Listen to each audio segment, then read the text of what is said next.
the things we love to eat, we won't be able to be eating soon. What's really at stake is our way of life, our ability to pass down to the next generation the delicious lives we have and try to improve on that. Obviously, there's a ton of problems in our system that we must improve, but even our ability to make any kind of change is under real threat because of climate. And nobody's really talking about those connections to the extent that I think matches the challenges that we face. It's not about our kids and grandkids. This is happening right now. Sam Kass served as a senior policy advisor for nutrition in the Obama White House, and he was the executive director of Michelle Obama's Let's Move initiative. He's a University of Chicago graduate. He's trained under the Austrian chef Christian Domschitz. He now invests in food technology startups and is the author of The Last Supper, How to Overcome the Coming Food Crisis. I don't think most people realize the degree to which the agricultural system is contributing to climate change, and particularly the loss of soil. It's estimated that our food systems contribute to 34% of anthropogenic greenhouse gas emissions. We have not done anywhere near what is needed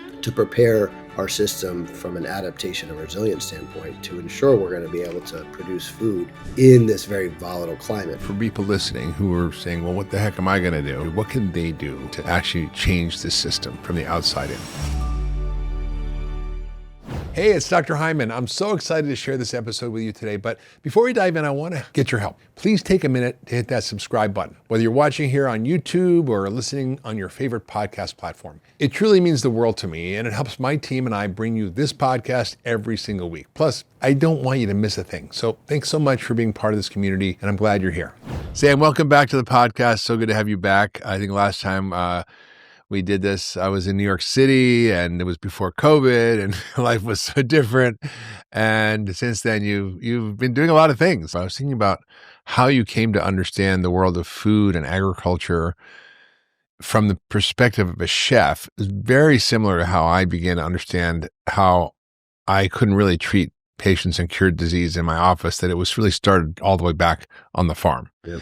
And that how our food system is currently so vulnerable and is so at risk, and is also contributing to a whole set of secondary consequences and that is affecting all of us. We have a system that's primarily driven through the growing of commodity crops, corn, soy, and wheat.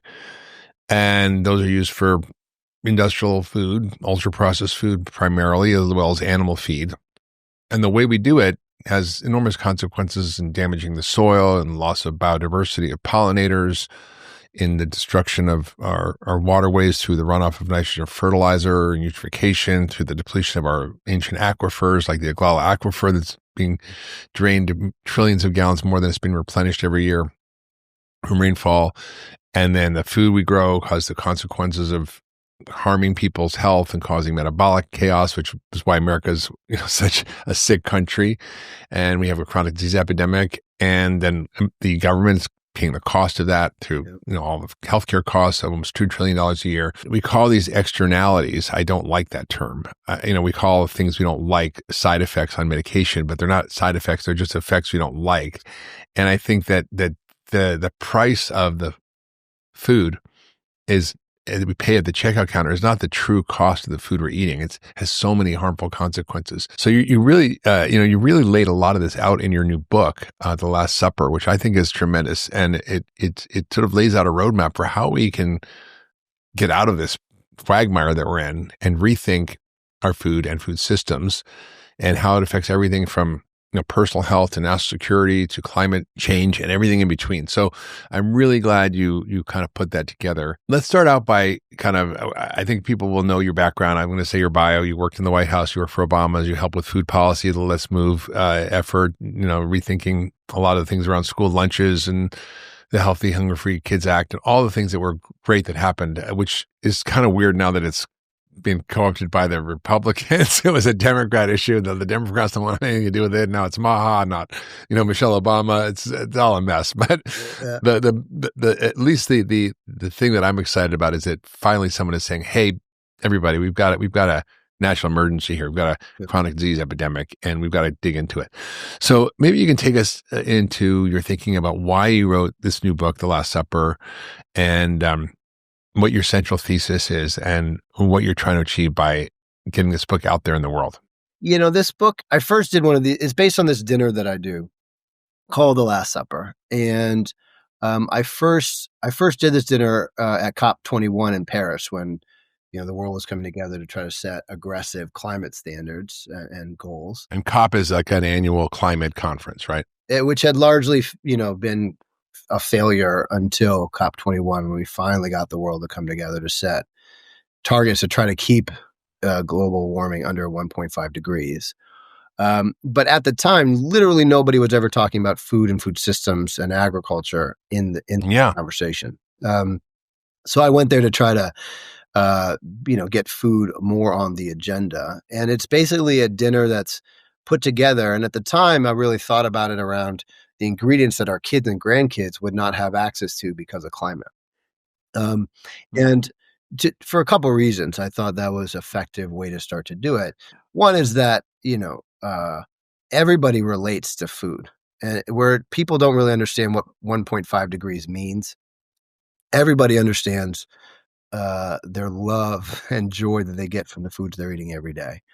And to try to use food as a tool to help the environmental community make the case more effectively around why we need to make real progress here. Because the foods we're talking about are things like coffee, wine, chocolate, shellfish and crustaceans, stone fruits like peaches, nuts, the list goes on. And then regionally, these dramatic shifts and impacts are playing out all over the world. The thing that I got wrong back then, or that has changed since, is that it's not about our kids and grandkids. This is happening right now. And so as I started going around the country and detailing, how these foods that we love and take for granted, honestly, every day are being severely impacted. And, it's like for us, that I can give a number of examples. We lost 90% of the Georgia peach crop a couple years ago because of extreme drought. Yeah. We could go on and what's happening with chocolate. Prices were up 200% last year because of drought. Coffee. So the things we love to eat, we won't be able to be eating soon, or we already aren't be able to eat because of what's happening with climate change. Yeah, it's starting to happen right now.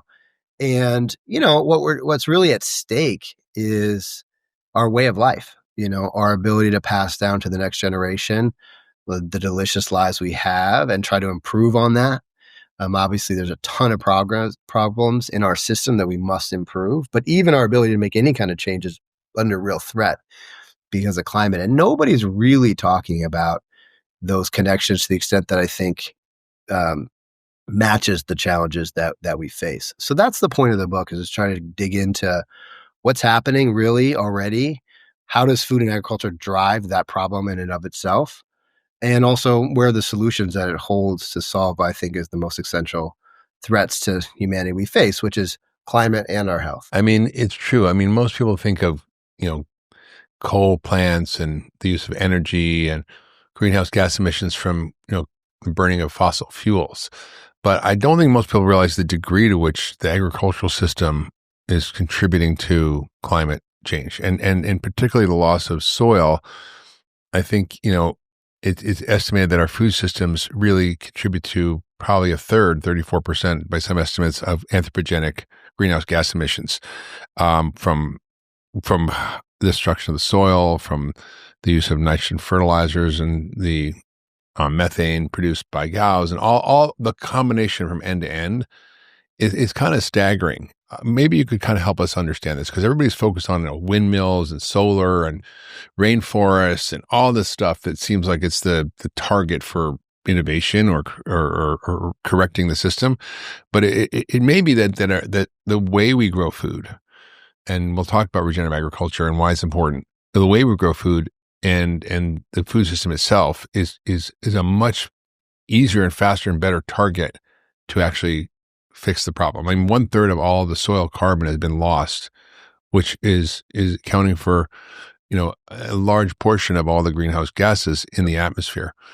And that's something we have control over. When you get into the numbers, they're pretty staggering. I mean, you noted that over 1/3 of emissions come from the food and agricultural system. But unlike energy or transportation, where we can see a future where that curve is starting to bend, food and agriculture emissions are going straight up with absolutely no end in sight. And as developing nations consume more animal protein, we actually are on track for an explosion of the footprint of the system globally, not actually a flattening or a reduction. I think the other side that we don't talk about, it's the number one driver of deforestation and land use change. I actually just came back from deep in the rainforest in Brazil to witness the chopping down of the forest, the drying it out and the burning it for cattle production. It is a devastating driver of biodiversity loss. It is the main driver of biodiversity loss on the planet and the number one use of the world's fresh water. Over 70% of water goes into the way we are producing food. And that's just truly unsustainable. By 2030, we will outstrip our fresh water supply. Yeah, I mean, I think there's over 2 billion people have water scarcity already now in the world. And this hasn't even really started yet. Like the grips of the impact of climate hasn't even really started. And so the system is driving this incredible amount of degradation, but it's also on the front lines of the challenge, right? It is being decimated already on every front. And I think we have not done anywhere near what is needed to prepare our system from an adaptation and resilience standpoint to ensure we're going to be able to produce food in this very volatile climate. We have a food system that was built in the most stable climate on the historical record for the last 1,000 years. We've just gotten really lucky. It's been temperate. The climate has been moderate. We've had abundant natural resources, namely soil, water, and cheap energy. And we built a system based in that abundance. And now we are moving from that abundance to scarcity in terms of those soil and water resources, and into extreme volatility. As you mentioned, we are 60 to 70% of all calories on planet Earth come from 12 plants and 5 animals. The vast majority of them corn, soy, wheat, and rice. Don't forget rice. So it's 3.5 billion people. No, rice. Yeah, rice. 3.5 billion people. In America, it's not so much, but the rest of the world, yes, rice is a big one. It's huge. And when it starts to get quite scary is actually when those big commodities get impacted by climate. Like wheat, with every degree in North America of warming, we'll see about a 7.5% decline of wheat. It also had to take into account that right now, about 15% of wheat is grown in sort of persistent drought conditions. By about 2040, will be about 60% of wheat in persistent drought conditions. And so you're going to see more major disruptions and collapses regionally of these crops. And that's where the national security questions start to come into play. When you look at the declines in yields on rice, and how many people who are living on the edge depend on these on these crops, it gets really serious really quickly. And so we have to start readying the system for the volatility. Right now, we basically have all our eggs in just a couple baskets, and that is extremely dangerous when you're dealing with volatility. It'd be like hedge fund traders just betting on a couple stocks and hoping it works. Like they would never do that. Yeah. But that's sort of what we're doing in our food system. And I'm deeply concerned that we're simply unprepared to manage this going forward.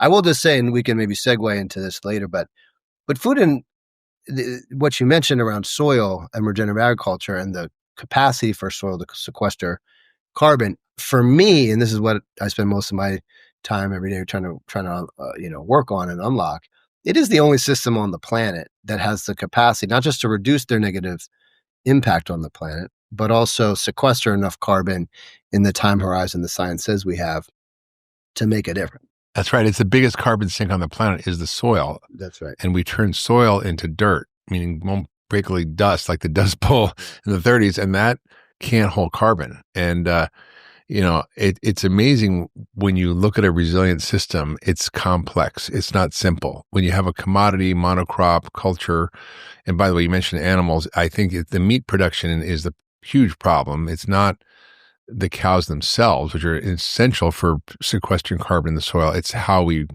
grow them in feedlots and how much energy and monocrops that are used to use corn and soy to kind of cultivate to feed them. That's the big problem. And the amount of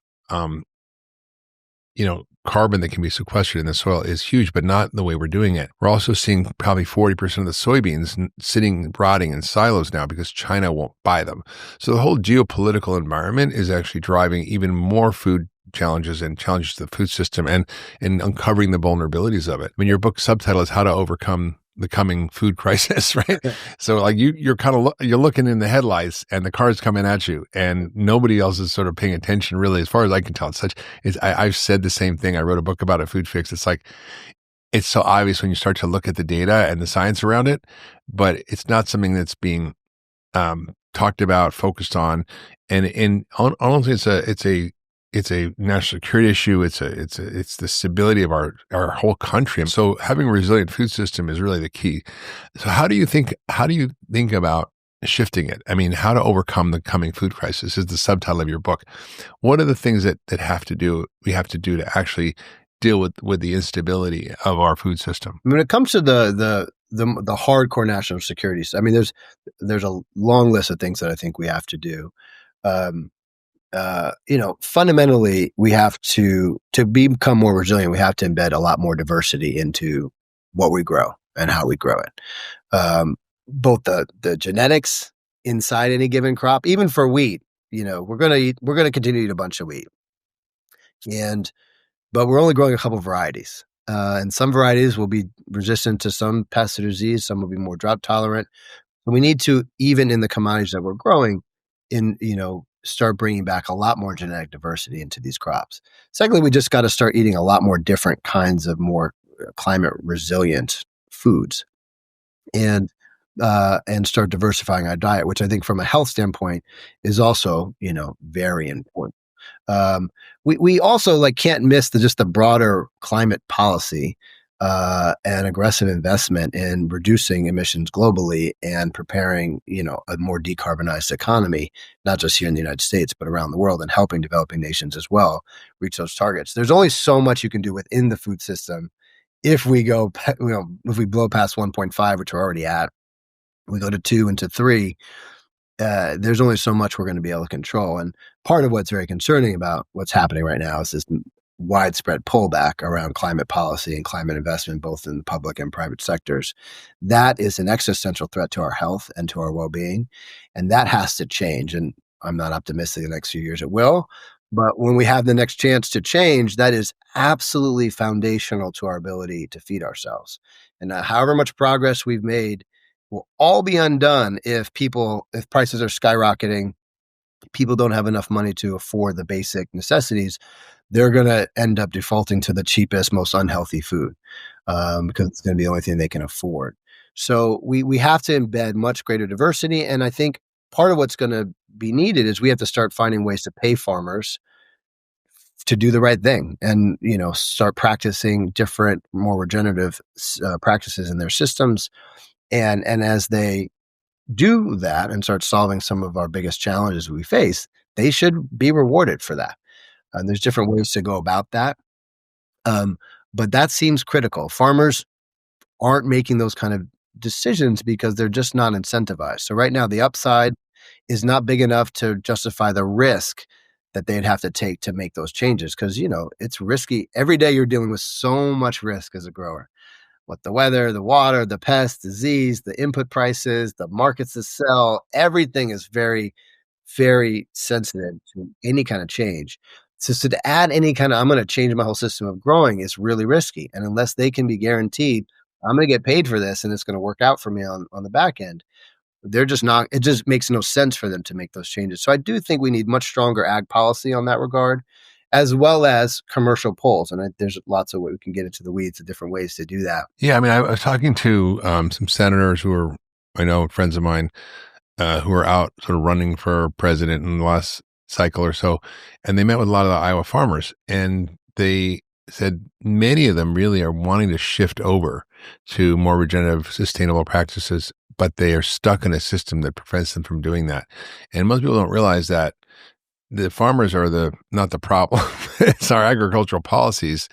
And they're stuck between, having to get crop insurance from the government so they don't have the threat of losing their crops if they do. Yeah.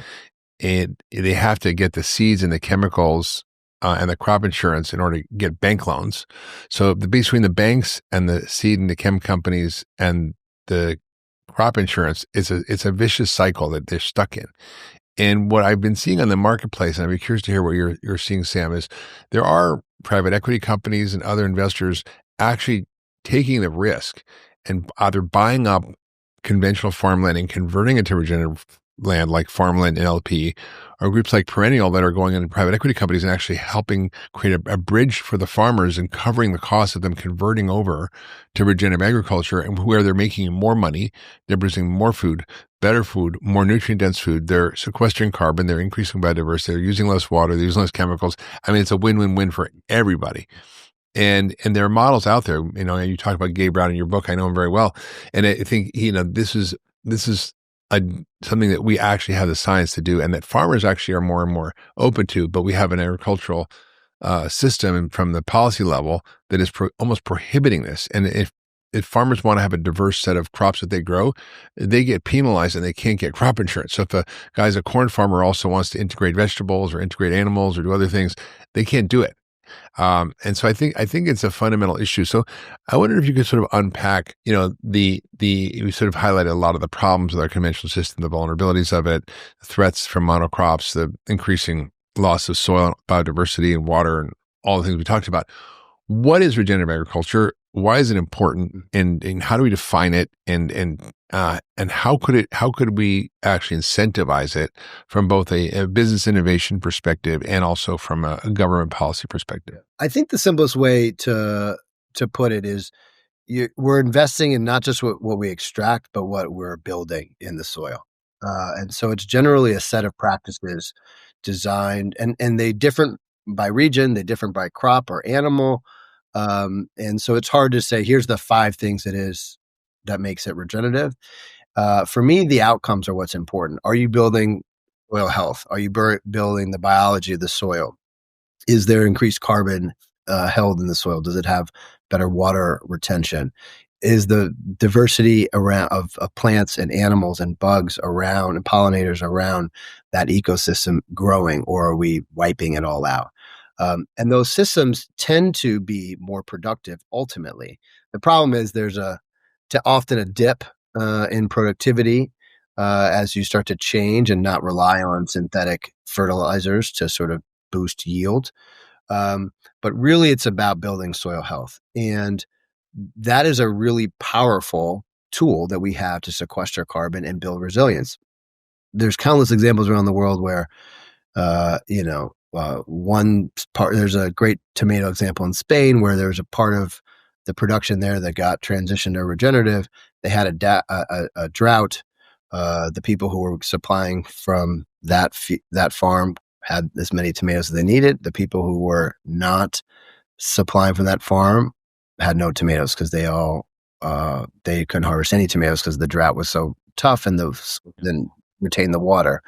So there's lots of examples about how this improves resiliency. I think where we're getting stuck is, and there's definitely policies that can dramatically improve this, but it's not just a policy problem.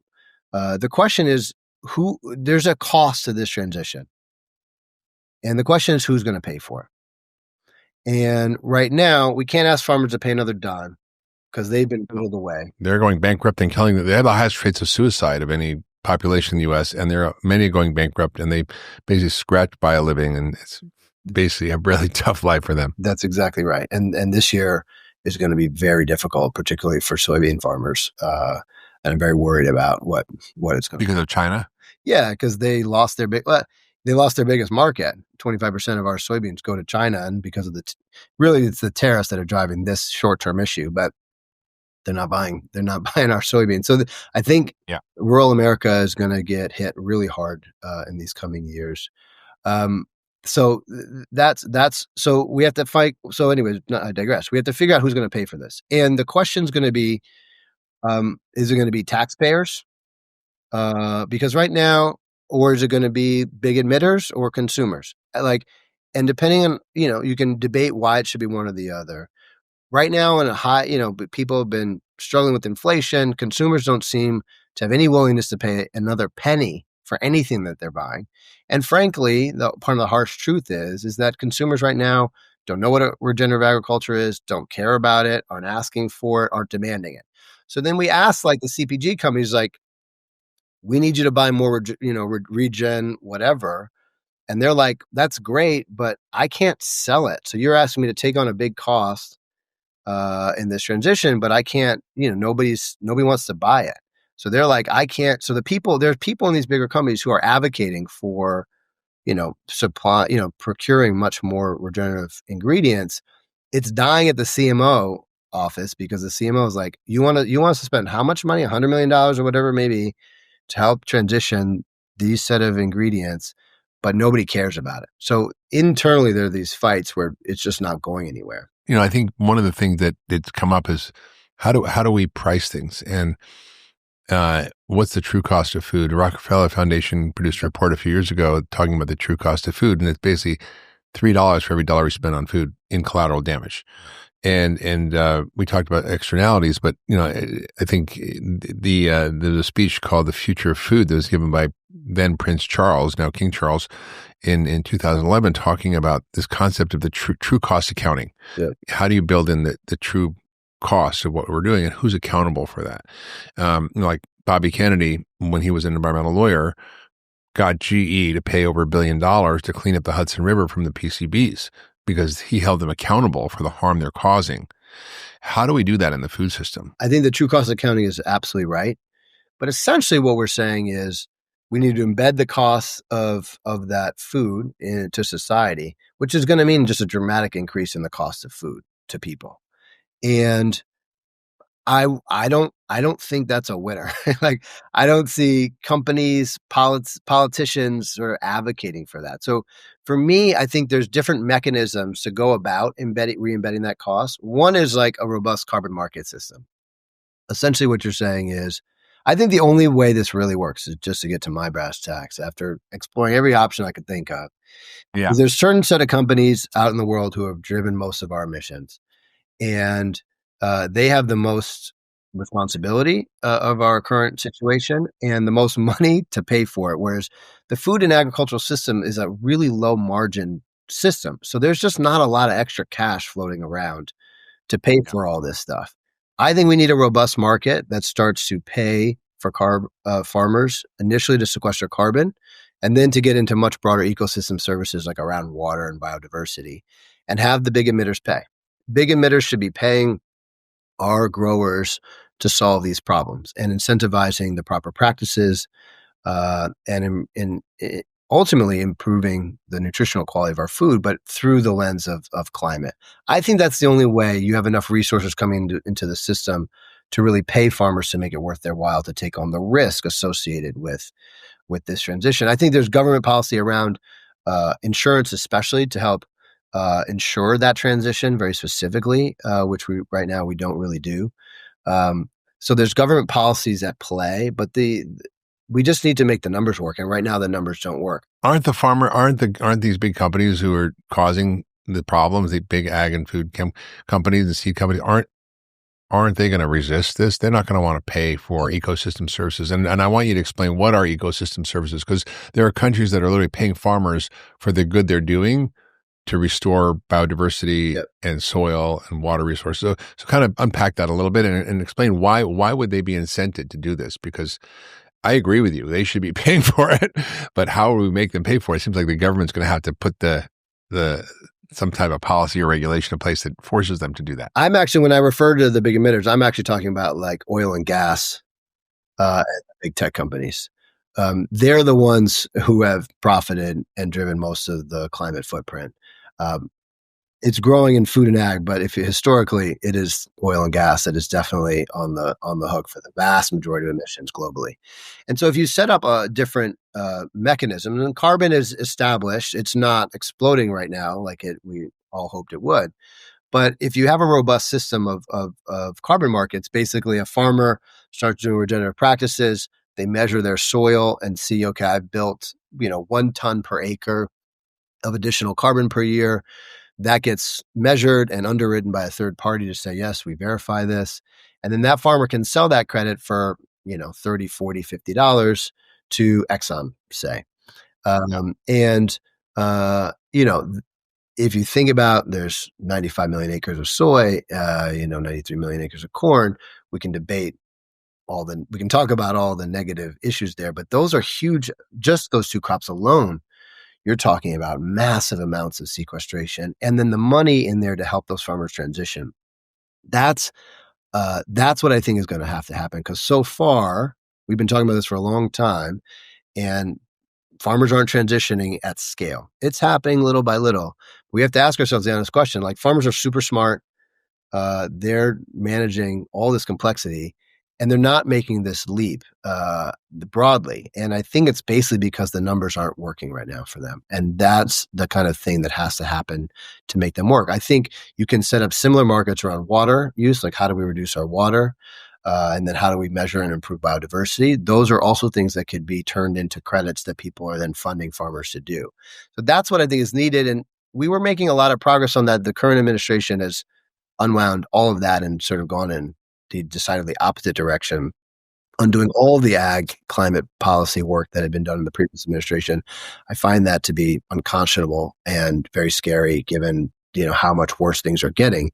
But it's going to take action like that if we're going to be able to, at scale, start making real progress here. Yeah, I know it's true. I mean, I live in Austin, Texas now, and there's a farm nearby, a ranch where I went to visit called Rome Ranch, and it was kind of a cattle grazing area, and it basically had been completely denuded and damaged. And this young couple bought 1,000 acres, and they reintroduced bison, which was the keystone species in this area of the world. I'm going to call it across America. And they rotate them around 1,000 acres, different fields. They don't let them stay on any one spot long time. And then they basically don't till the soil. They plant a whole diversity of wild plants and nitrogen fixing plants, so they don't need fertilizer. And it was amazing because you could see the next ranch over, it was a drought when I was there, and it was just there were no cattle because the farmers had to get rid of them because they couldn't sustain them on the land. And yet here they had this thriving ecosystem where the soil had increased carbon by 6%, which may not sound like a lot, but for every percent of carbon that you put in the soil, you sequester carbon, and you also retain 25,000 gallons per acre of water. And so these creeks that had been the navigational creeks for the settlers coming across America that had dried up in Texas were now coming back. Bald eagles were coming back to the land. Wild animals were coming back. Wild turkeys were coming back. And it was, and they were plants that had been not germinated for 150 years, that had, maybe there's some special properties of manure from bison. I don't know, but they were these plants that germinated that hadn't germinated in 150 years.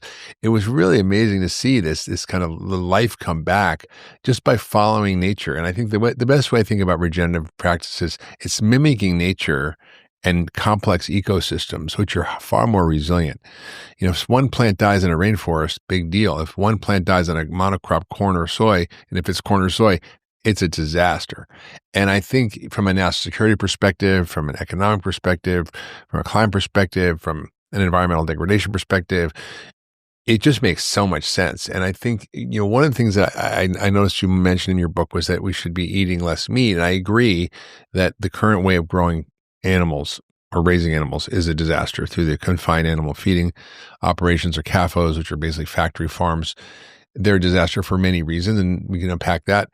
But I love your perspective on using regenerative practices that integrate animals and actually being able to scale up animal production. Alan Williams talks about how we could actually produce more cows than we now slaughter in America through conventional methods, by actually using Bureau of Land Management land, by taking the corn and soy fields, turning them back into grazing land, and actually rejiggering the whole system that actually will produce even more animal protein while restoring ecosystems and creating what you call ecosystem services. So can you speak to that? Because I think we've got the Lancet Commission, which has basically said we should all be mostly vegan.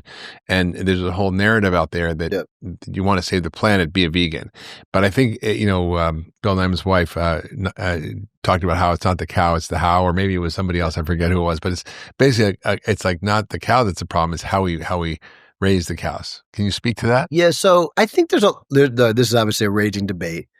And we're in a protein explosion right now, in terms of, narrative around how much protein we should be eating. So I think this is obviously, and I think there's inherent contradictions here that we have to sort of grapple with. All the life cycle assessments I've seen, comparing grass-fed to conventional. I just hate that that's our word for it. Current state of how we produce beef. From an actual pure emission standpoint, they're actually not that much different because the grass-fed animal tends to live longer for them to get to a slaughter weight. It is way healthier for the overall environment, but not from an emission standpoint. So I think we just have to try to call this how I see it. I'm a grass-fed. First of all, let me just be very clear. I am definitely not a vegan. I love a good steak. I had some delicious regenerative pork for dinner last night. So I am far from a vegan. Kosher pork? Was it kosher pork? It was. Are you getting ready for Yom Kippur? That pig lived a better life than me. Well, you have something to ask for forgiveness for tomorrow on Yom Kippur. Exactly right. We're recording this, by the way, on the eve of Yom Kippur, which is the holiest day of the Jewish calendar. So I'm just teasing Sam. I think there's real benefit to the grass-fed systems and regenerative beef systems to the broader environment. From a pure emission standpoint, I think it's not that clear that is how much better or worse it is, one system or another. But from an overall degradation standpoint, I think it is quite clear. And look, I think the question comes down to what are, from an environmental standpoint, what's the most efficient ways to get us the most nutrient density? The problem with the cows, it's just not that good at converting energy from the sun into animal protein. Like a chicken is a far more efficient animal in converting feed into animal protein. So I think if you just look at the data and take all the agendas out of it, my advice to the world is to, yes, put everything we can on pasture. But I think ultimately that means the price is largely going to go up. We're going to have to eat less of the larger animals. Something like chicken should take on a much greater role in our diets from a climate standpoint. When you're trying to balance both the impact to our climate and the benefits of human health, the smaller animals tend to be much more efficient from a feed conversion ratio, which means they take less resources to get us a pound of animal protein. And the cow is just not that good. As delicious as it is, it's just not that great at it. So I think we must transition to a quality versus quantity system where these animals are much more integrated into these biological systems and help build soil health, because they are very important in building soil health. All of our soil comes from animal grazing, migratory pathways over tens and millions of years, tens of thousands, not millions of years. But our overall amount of consumption, I think, at least right now, does not help us mitigate the worst of climate. And that's just what the data says. I can imagine it. But it's interesting. They were like 160 million ruminants roaming around before the white guys got here, and they were building soil like crazy, and they were 8 to 50 feet of topsoil in the Midwest, and they weren't contributing to climate change. They were actually... Well, you had I think the difference is you had a much more balanced system where most of the country was covered by forests and most of the world was covered by forests. The oceans were not over inundated with carbon that it absorbed. Like the biosphere had the ability to sequester a lot more carbon because we've cut down most of those forests. We've turned over most of that soil. So that balance has been thrown way off. And I think that's what we're grappling with. So the question for us is what can we do in our daily lives to try to make an impact? So I don't advocate for eating less, no meat at all. It's like when you are going to try to find pasture raised sources and eat smaller animals, I think is the best balance. But there's no perfect answer here. I mean, I think the debate will rage on, and we're going to all have to sort of navigate this one. I mean, we're talking about solutions coming from industry that's the culprit, oil and gas, tech, actually helping fund carbon credits that can be used to incentivize farmers to convert from the sort of extractive agricultural system to a regenerative system, which seems to make sense. I don't know how you're going to force them to do it unless you have policy. Then there's policy change that has to happen. And then there's what people can do. Yeah. And what it seems to me is that when we look at any big change, whether it's ending slavery and abolition or civil rights or women's rights or gay marriage, whatever, even the reversing of Roe v. Wade, all that came not from Congress. It came from cultural movements that were consumer driven or driven by individuals with certain belief systems that then drove the policy change in state and federal legislatures. And so I'm very curious from your perspective, for people listening who are saying, well, what the heck am I going to do? Like, how do I help this problem? I don't want to be having my children or grandchildren not being able to eat peaches or nuts or chocolate or whatever, or but worse, not even having food to eat or being at risk for having massive migration from the global south to the north because of climate change. What do you say to people that empowers them around this issue? What can they do who are listening to actually change this system from the outside in? Yeah. So after spending 6 years in the White House trying to drive all these policy changes, and we should talk policy at some point. We should talk a little more about government policy. Yeah, we'll get there. We'll get there. I'm in. I'm in with you. All right. I will say that we're often given this narrative. There's the government colluding with these big companies, and they're destroying everything. And there's definitely some truth to that. But what I learned my time in the White House is that policy is actually pretty constrained in its ability to change what ultimately actually ends up on people's plates. And the reality is that fundamentally our culture underpins all of these decisions, both from the private sector, like a businesses, what they're making, how they're making it, as well as our politicians, what they care about or what they don't care about, how they act or don't act. And then the choices we're making in our daily lives is so deeply rooted in our cultural values and our cultural norms. Food is one of those things very different than a lot of things. It's we analyze it to we analyze it to like smoking. It's like it's not really smoking because that was just one thing that nobody really needed that was clearly bad and easy to demonize. Food is our identity. It's who we are. It's how we show love. It's how we decide who we're not. And we're all experts in it because we all eat it 3, 4, sometimes 5 times a day, maybe more, depending on who you are.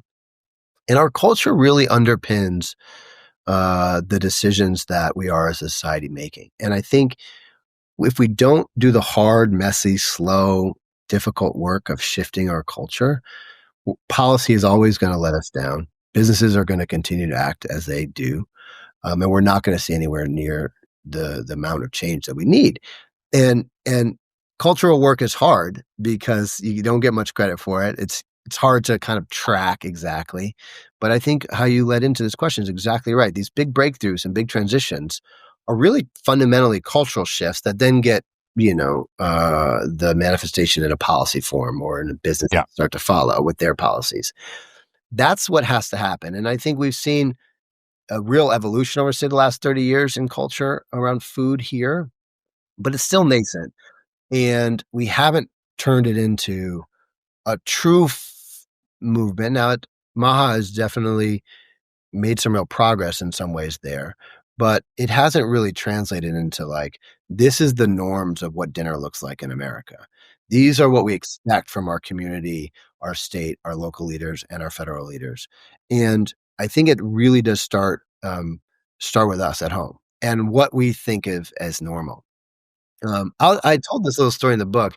I didn't think I would even mention this today, but because you bring it up, the last time I drank a soda, I was 19, trying to be a professional baseball player.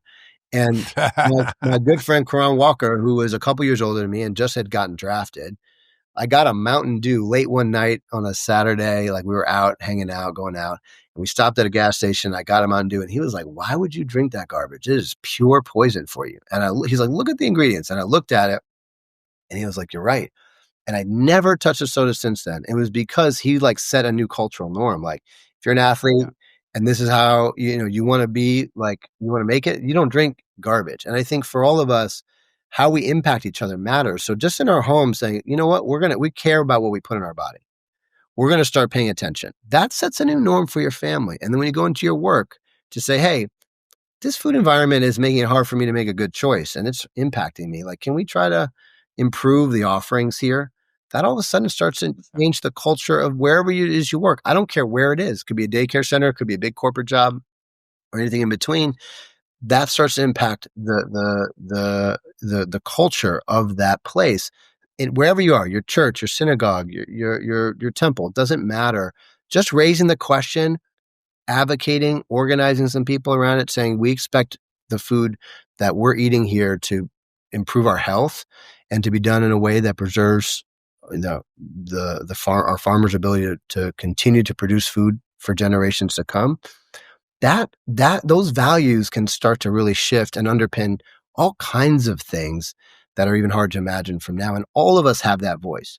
And it may feel small, but that is the change. Like, that is fundamentally what underpins our ability to make change. Like when we were in the White House, when, this is now quite a long time ago, 15 years ago, like we were doing that work not because people were demanding it of us. We were doing that work because, the First Lady cared about it as a mom and experienced it as a mom, and decided to just take on this set of issues in a way that it hadn't been taken on before. But what needs to happen is whoever comes in the White House next is so overwhelmed by people saying this matters to us.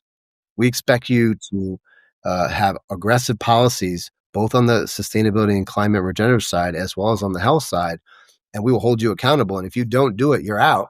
Like, that's how policy is going to start to really change. And if you don't have that, you're only going to get so far. So culture is so overlooked because it's hard, but it is fundamental to everything. I agree. And I think, I spent the last 5 years in Washington, in and out, meeting with over 100 plus 50 congressmen, senators, people in the administrations, both the Biden and the Trump administration. And what was really striking to me is that they said, what people say matters. If our constituents are calling our office asking for XYZ, we're listening. It's probably more impactful than anything else, and it can override what's happening from industry. You see that now with the MAHA movement.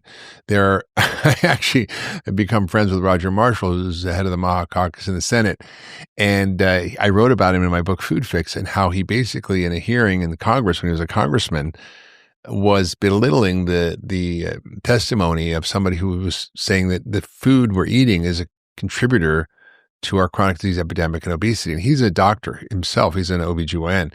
And he completely dismissed it. And he said, it's all about exercise. And when you looked at who he was funded by, it was, the corn lobby and the sugar lobby. And I'm like, and I kind of gave him a hard time about it. He said, don't worry, worse has happened to me. But now he's kind of flipped because he sees what's happening in the culture. Hey, everybody, it's Dr. Mark here. Now, how many times have you been told your labs are normal when you know something's really wrong? Now, I'm launching something called the Incurables. It's a new podcast where I work with real people to solve their health mysteries using functional medicine.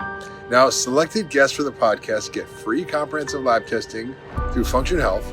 They get a full workup with my team at the Ultra Wellness Center, and they get a personal consult with me to uncover what's really going on. It's all filmed for the podcast. We're talking about your incurable case, showing exactly how functional medicine finds the answers you've been searching for. Now, applications are open for 1 week. I can't wait to hear from you. I also want to challenge something you said, because you said, it's not like cigarettes because we have to eat. And you're right.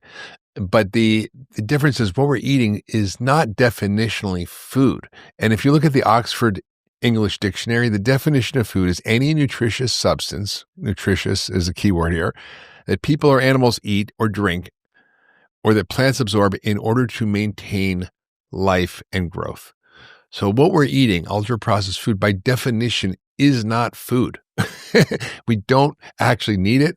It's not necessary for survival, and it's actually making us sick and killing us. So I think, one of the initiatives, and I'd be curious to hear what you think about this, that we're working on in Washington now, is with David Kessler, who is the former FDA commissioner under Bush, and then I think Clinton also. He's a lawyer and a doctor, and he's on the podcast. He just recently, I think a couple of weeks ago, and he was sharing about this petition he did to the FDA when they were requesting, how do we define ultra-processed food as a way of creating some framework for regulation. And as a lawyer, he went back to the Food Act in the 50s and looked at the laws that govern what we call GRAS, generally recognized as safe. If you're using baking soda and it was used for 100 years, it just kind of got grandfathered in as a safe food and ingredient. But all these other things that the food industry has started putting in our foods, these deconstructed industrial food ingredients from soy and corn, primarily wheat, that are not molecularly the same as food. They have different properties. They do different things in the body that we're beginning to understand. And the science is overwhelming now that they're harmful. Yep. He's saying, well, technically the starches and sugars and the forms of them in, not sugar that you put in your coffee, but actually these things are definitionally a problem, and they no longer meet the standard for generally recognized as safe. And he says we can put the onus back on the food industry to prove they're safe. And that's sort of an interesting way to kind of go around this issue, because to try to kind of force the industry to change or do something is hard. But I thought it was kind of a brilliant sleight of hand. And I'd love to hear what you think about that. Well, first of all, I think the only difference, just to go back on the cigarette for real briefly, is the only difference is everybody eats, unlike smoking, where it's still a relatively small percentage of the population. Yeah, fair enough. And everybody who eats tends to like the food that they're eating, even if it's like a double cheeseburger, and they probably shouldn't be eating that every day. People who eat that tend to love their cheeseburger, and so taking that away or trying to change that in any fundamental way is much more fraught and difficult. That's, I think, the main point. So from a strategy standpoint, there's some to learn about tobacco. Obviously, it's a huge win, and it was a cultural shift that led to major policy changes. But it's not as simple and straightforward as that. I guess that's where I caution. First of all, let me just say, I love David Kessler. I've known him for a long time. He was one of the first people to reach out when I got to the White House. He's brilliant and thoughtful, and I couldn't say more positive things about the man. I think his petition is creative and smart. I think it's, would theoretically be transformational, of course.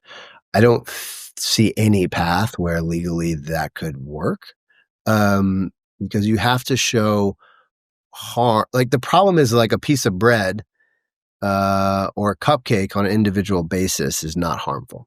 Like, there's no evidence to show that if that's all you're eating, that somehow it's not safe.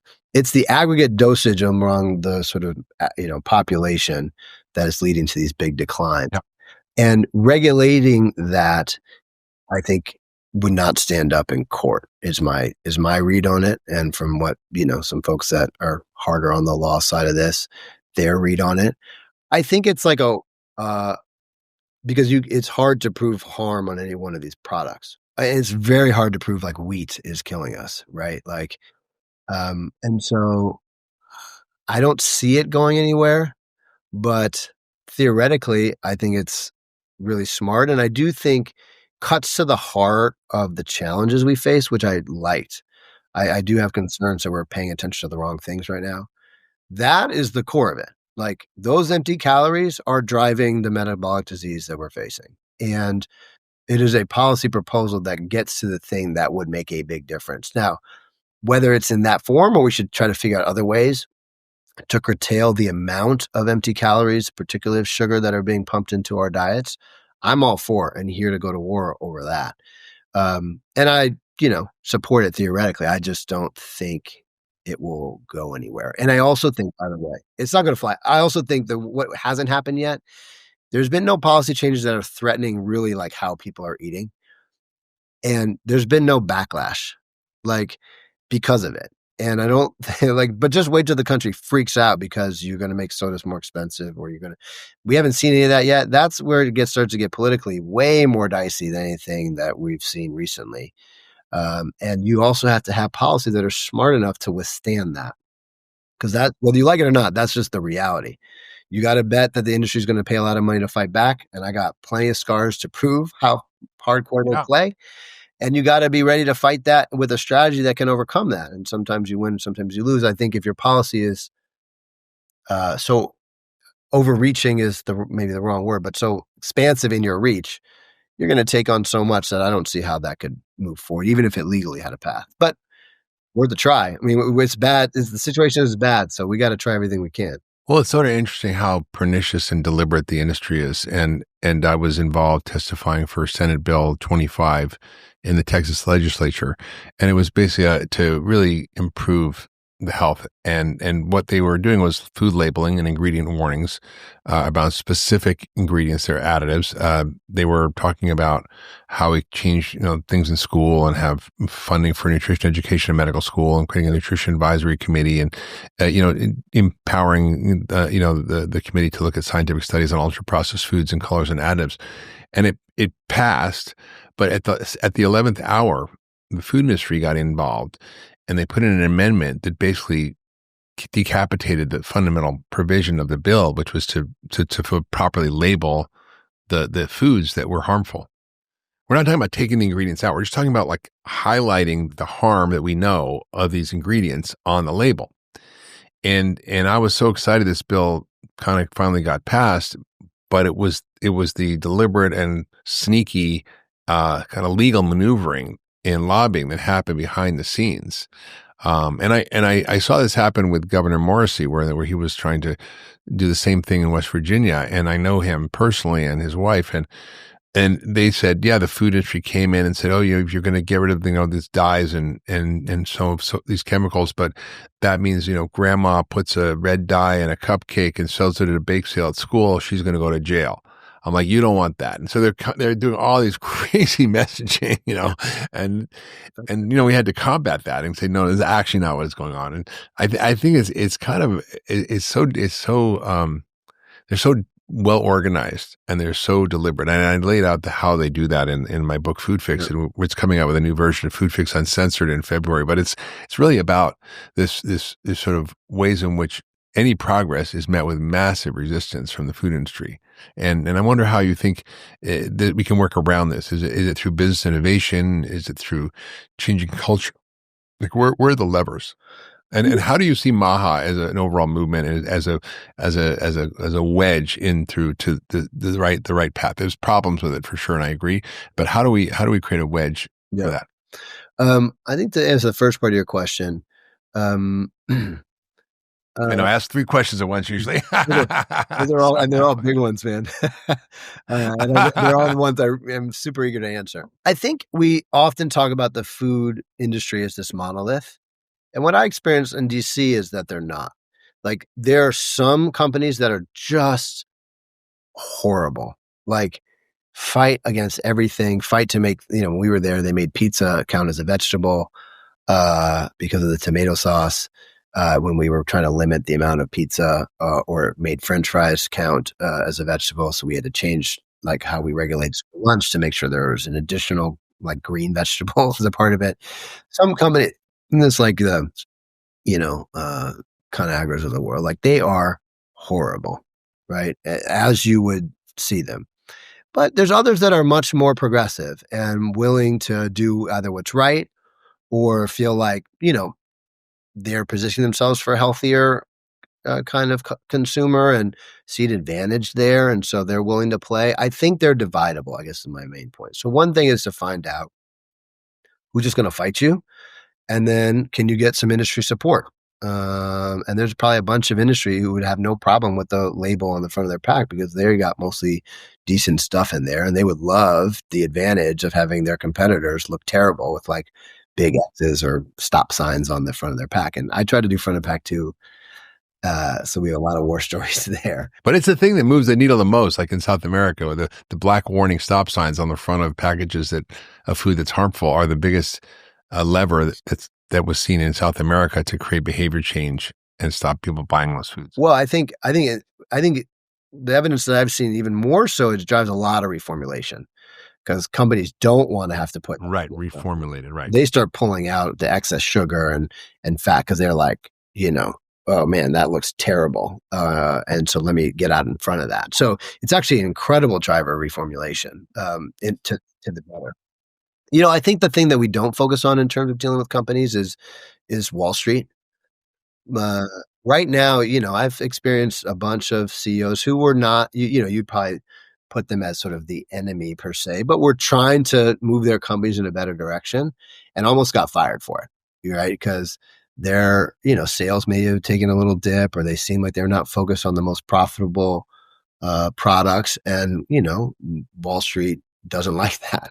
And I don't think we focus on the role of finance that dictates the actions of these companies anywhere well enough. I think you got to remember they're also highly competitive with each other.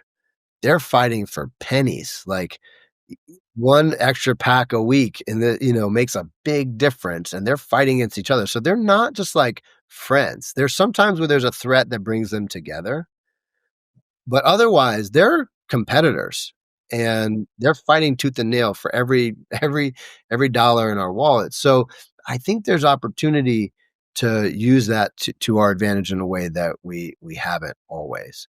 But ultimately, the biggest thing we can do, so we have to put policy pressure on them. There needs to be stronger regulation, and even the threat of regulation gets a lot of movement. We need to start dealing with finance and getting them to start supporting companies that are doing the right thing here and helping give those companies some space and CEOs some space to maneuver. But we need not just the next quarterly earnings report, which is, the opposite of what China does, which is the next 1,000 years, not the next quarter. If I had to blame all of our challenges on one thing, it's short-termism. Like in the end, only thinking quarter by quarter as a society or election to election is why we're in this situation. If we started thinking about longer term horizons, the next generation, and how we're making our decisions, we would be making very different decisions, both on our health and on our planet. But you're not able to make long-term investments on these transitions or these changes if you're being accounted for every 4 months or every 3 months of your progress. Their hands are tied in ways that I don't think a lot of advocates, and I'm speaking to of my friends, really get that dynamic. I think there's a sense of like they're intentionally trying to kill us. They know what's right. They're just deciding not to do it to reap more profit. That's actually not their experience. Some of them, yes, but that's generally not how they experience it. They just have a very narrow path to walk to keep their jobs and to keep the business on track. And they try to make changes and they're not good enough. And a lot of them fail because consumers ultimately aren't buying the foods that we would hope they would. And they are responsible for that because they're marketing this junk. But like, right. So it's a negative feedback loop in that regard. So ultimately we have to start supporting companies that are doing a better job. We have to show them that the products that are going to win in the marketplace are ones that are better for us and better for the planet. And if we can start to do that, you will see those companies race to those kind of products because they don't want to lose market share. Everybody's just trying to keep their share. It's interesting though. It's tough. I think, the government has a convening power, and I've spoken to CEOs of many of these big companies like Nestle's and Mark Schneider when he was a CEO, and he was very progressive. They wanted to convert 70% of their supply chain to regenerative agriculture.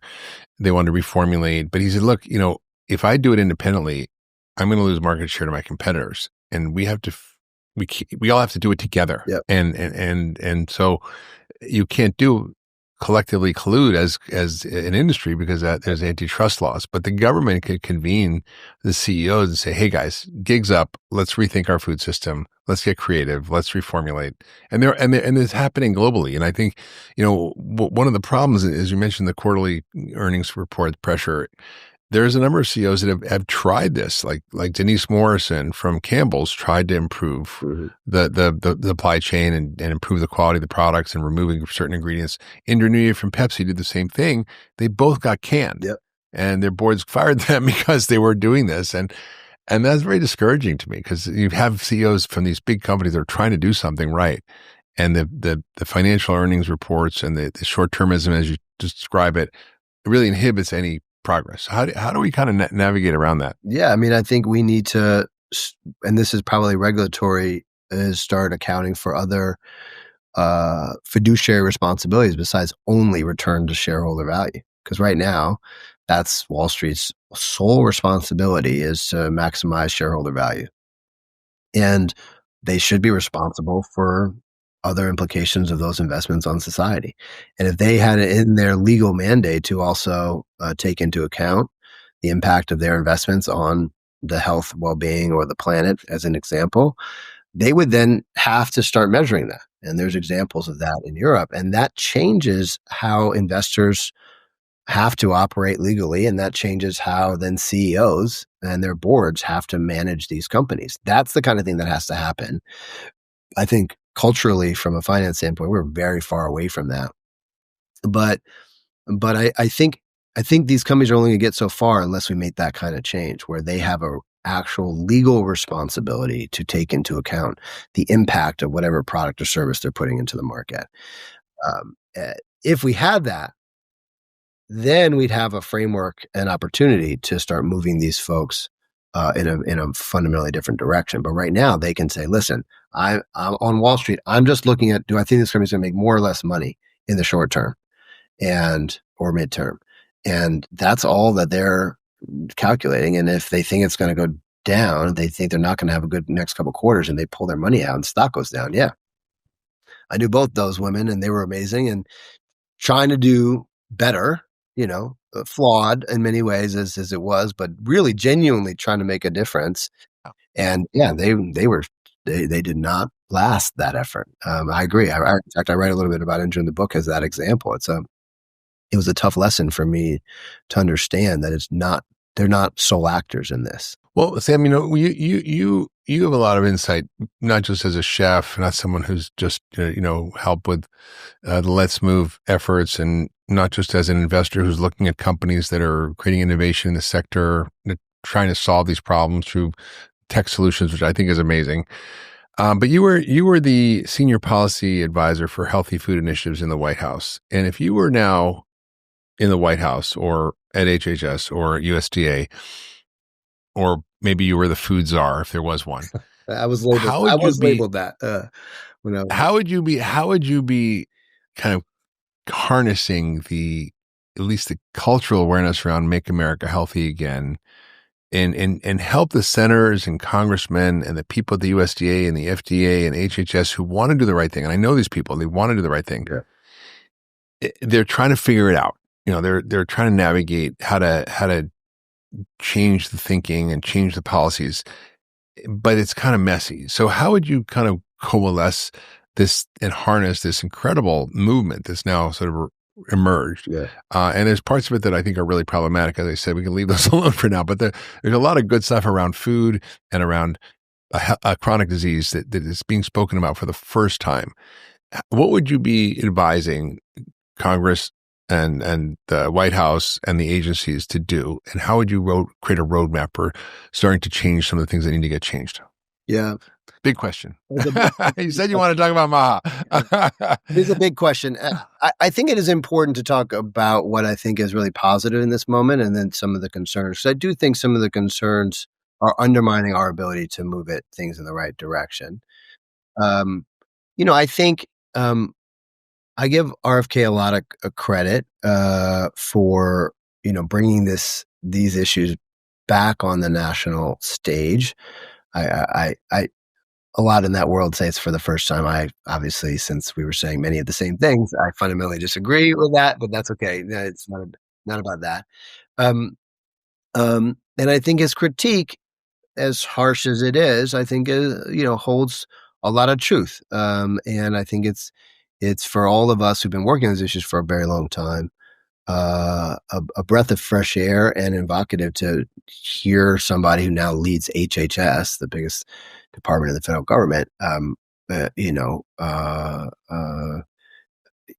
saying those things in a very forceful way, and doing it with backing in the broad public that I could only have dreamed of having when we were in there.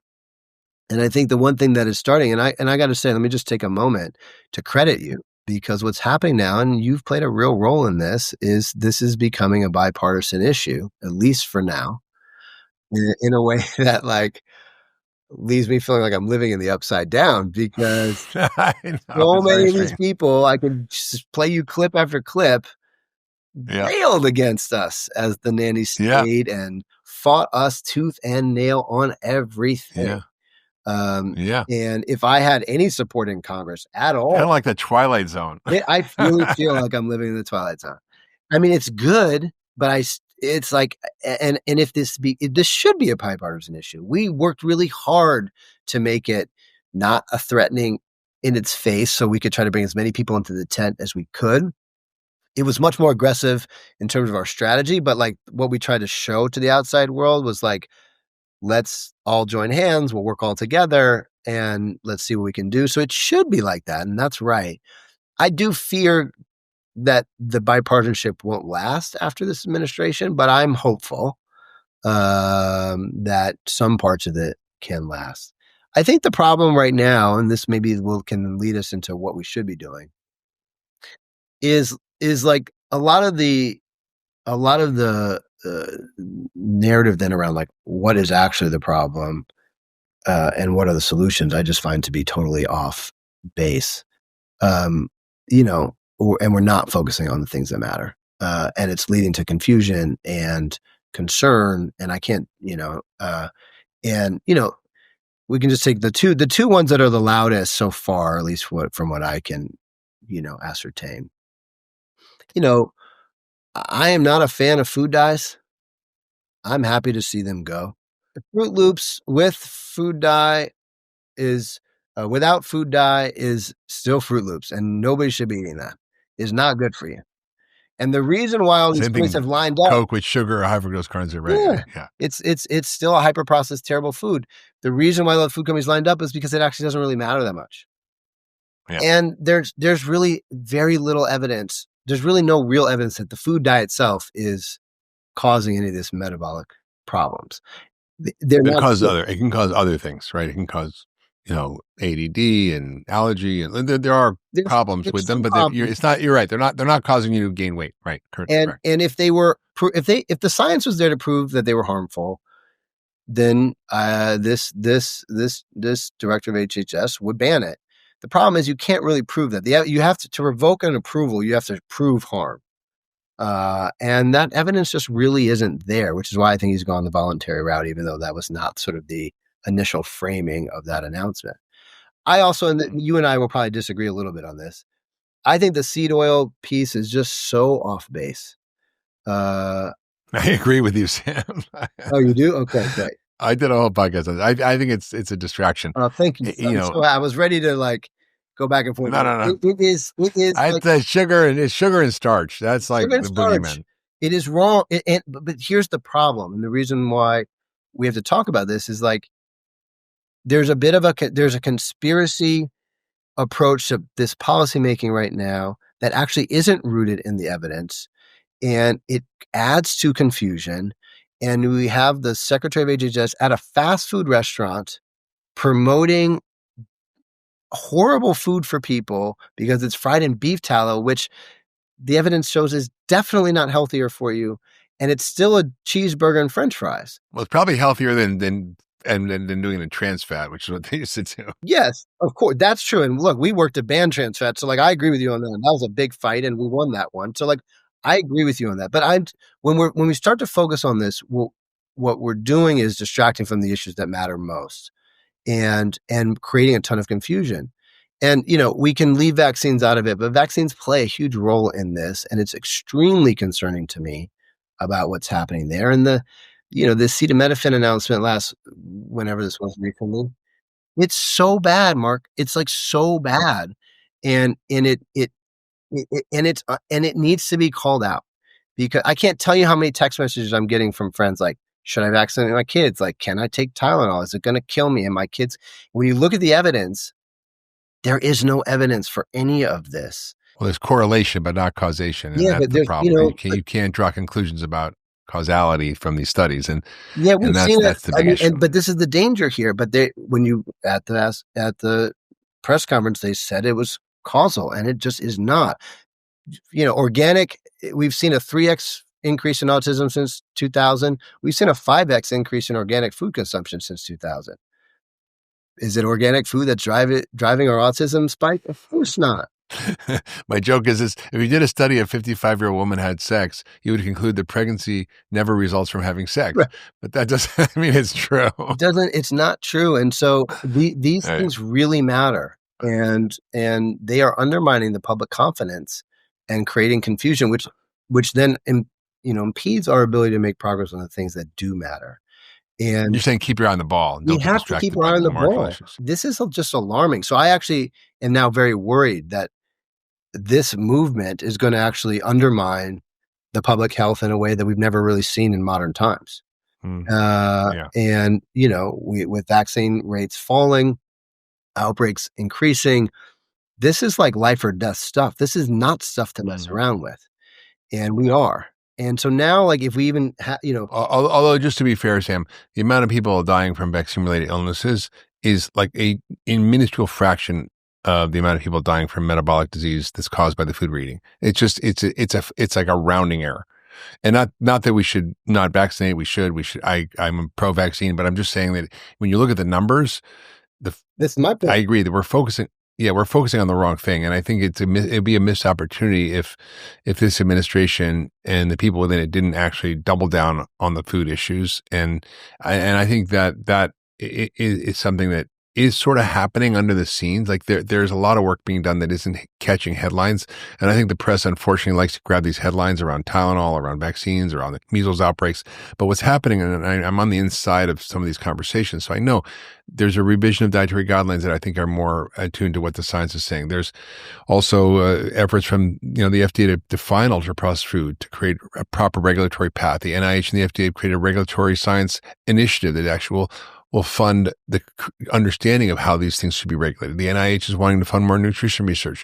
We're looking at actually revisions of licensing exams in medical schools to include nutrition that will mandate the curriculums to change. We're looking at front of package labeling change. We're looking at ending food marketing to kids. I mean, there's a whole bunch of things happening that aren't getting the headlines. Yep. that are people are working on within administration that I think really are meaningful, that you and I both, I think, agree are essential to sort of move this tanker ship in a different direction. So I don't deny that there are some good things starting to happen or bubbling under the surface. I just encourage all of us to be calling this how it is. I think we've had a lot. My friends have had a lot of hope here, but when you step back, at least so far, and you look at kicking tens of millions of people off of healthcare, dramatically gutting SNAP benefits and WIC benefits for fruits and vegetables, nutrition education, decimating the agency itself, cutting 20,000 jobs out of the agency that you need to regulate these industries harder. And forget about climate, which is like now we're promoting coal, which is going to make our ability, forget about all the progress we could make. So right now, when I step back and look at the whole of the administration, of which RFK is legitimizing and saying like, look, we're doing this good stuff. Like, let's not pay attention to that. It's not even close yet right now in terms of undermining the public health versus the benefits that have happened. I deeply hope that balance shifts dramatically. I'm skeptical, but I'm hopeful, and will, stand ready to help in any way to try to get those things done. But nothing is going to, overcome that kind of cuts to the people who are most vulnerable and need the help around just getting enough basic nutrition, on their plate. So I think we got to call this how it is. So where would you double down? Like if you had Bobby Kennedy's ear, or you had Trump's ear, or Rollins' ear, where would you double down and say these are 1, 2, 3, 4 things that we've got to focus on that are going to move the needle? Yeah, on the health side, like from just strictly in HHS lens, I think the relooking at grass is one of the top priorities. There's a lot of work that could be accomplished by redoing how we decide what's safe and what's not. I think the labeling is definitely a good thing. Like, if they could get that done, I'm not opposed to that. I think SNAP is a big lever. Having fought all those battles of SNAP, food stamps. Yeah, sorry, food stamps. Yeah, that's okay. So for those who don't know what SNAP is, yeah, it's jokey. And the joke is it's called the Supplemental Nutrition Assistance Program, but there's no N in it. There's no nutrition. It's 75% junk food. So I think we have to be very careful, because if you actually look how the dollars are calculated, it's basically like people have to eat mostly beans to make the numbers work to meet the dietary standards of nutrition on the amount of money offered. So right now, what's happening under the guise of nutrition is just cutting these benefits dramatically for people who are not anywhere close to making it.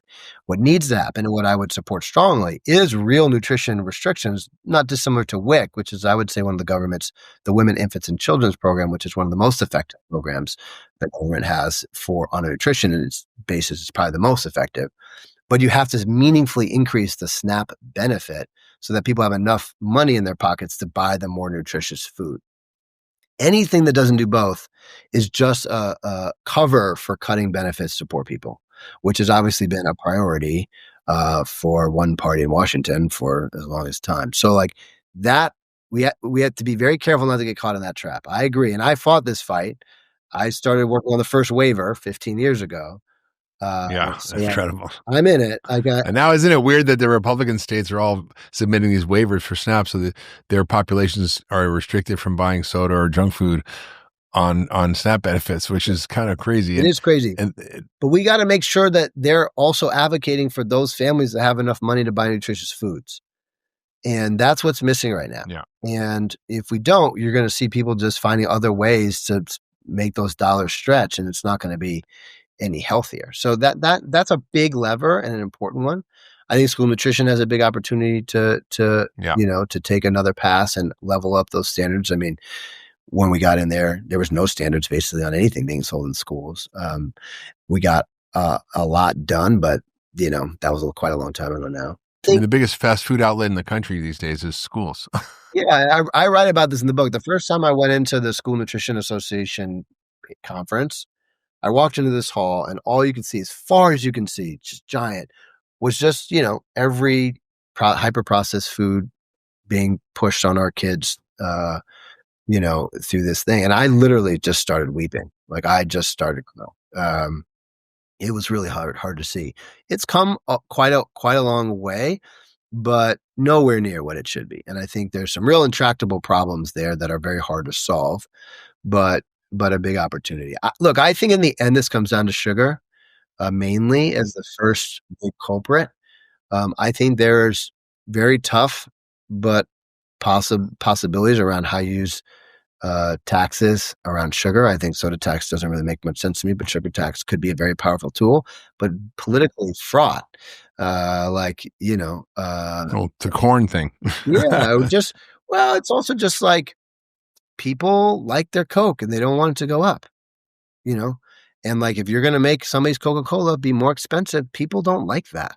And I think that's the thing that we have to really internalize, that like it's not just the companies, it's the people who eat these products. Like they like those products and they don't want to pay more for them. And so your levers to either force a regulatory change on the formulation, like try to figure out a way to limit the amount of sugar per serving of something.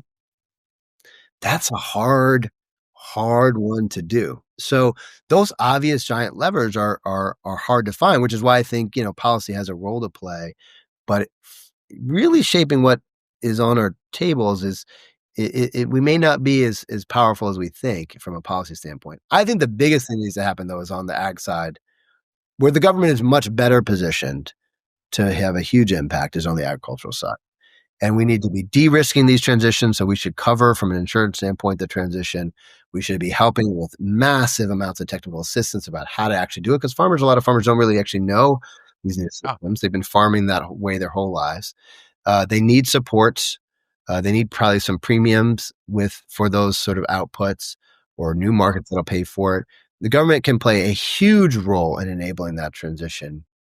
And that has been completely wiped out. I think that has to get reinstated and quadruple down on in a way that's not happening right now. But that's where I would spend a ton of time, because I really do worry, as much as you and I know that the status quo is completely unacceptable. It is unconscionable that this is how we're eating and all of the health consequence of that. But I actually really worry that it's going to get a lot worse, that these health outcomes are going to actually be exacerbated by climate. And we would be wishing for, where we are today in 5 or 10 years. And that really scares me. So I would push very hard on that and to make a lot of progress there. I agree. We got to start at the source. As a functional medicine doctor, it's always about root cause, and it starts on the field and with the seeds and with the soil and what we're growing and how we're growing it. I 100% agree. And I think your book, The Last Supper, How to Overcome the Coming Food Crisis, is hopeful. And we've talked a lot about a little things that are a bit depressing today, but I think there is a hopeful message in here. There is a way out. This is a solvable problem. I mean, Middle East peace is a hard freaking problem. This is not a hard problem. We have the technology, we have the science, we know what to do, we know how to do it. It's really about driving consumer and citizen action to drive from this outside to the center, to push the government, but to push industry, because they will respond. They will respond. And I think that's kind of the hopeful message in your book. Everybody should definitely get a copy of The Last Supper, How to Overcome the Coming Food Crisis. Is available now everywhere you can get books. Thank you for writing it, Sam. It's an important contribution to the whole mess we're in right now to help us find our way out. And hopefully one day soon I get to come to one of your Last Suppers. And I'm looking forward to that. Yeah, let's do it. And I just want to say again, thank you for all the work you've been doing. You've been tireless in your effort to bring people together around this issue, to make it bipartisan. I got to tell you, I will never forget sitting down with you many years ago, pre-COVID, with you and some of your team, and thinking that, like, I love that he's trying, but there's some naivete here. I just can't imagine anybody really taking this up, given my experience. Man, what a difference you have made, and what a different place we're in. And it does give us a chance to make a lot of progress that I could have only dreamed of. So thank you on behalf of my kids and all of us. Like, thank you. I've been trying. For your work on it. I really mean that. Thank you, Sam. That means a lot. What did Margaret Mead say? She says, never doubt that a small group of committed people can change the world. In fact, it's the only thing that ever has. And I've known Bobby Kennedy for a couple of decades, and when I met him, he was, eating hot dogs and drinking Coke, and I started talking to him about this. So I planted those seeds, and he listened. And there's definitely things that I don't agree with him about, but I think there's such a good intent behind it all, and I think there's a lot of obstacles he's facing. So, everybody listening, don't feel like you can't do anything. You can. I've written about how your book is about how, and whether you're in business, whether you're in philanthropy, whether you're in policy, whether you're just someone who eats food, there's little things you can do every day that make a difference. And, I had a vision once for something called an eat-in, like we used to have sit-ins in the 60s. Mm-hmm. Imagine for one day, if the entire country, 330 million Americans, did not eat anything ultra processed and cooked only fresh, real food at home and didn't go out to eat. I mean, it would be catastrophic for the food industry, and it would be hopefully a catalyst of change. So maybe we can kind of get an eat-in somehow. I'm in. Let's figure that out. I'm in. I love it. All right, you can cook. I'll do the cooking. All right, thanks, Sam. Great to see you again, and we'll do this again soon. All right, sounds good. Thanks for having me. If you loved that last video, you're going to love the next one. Check it out here.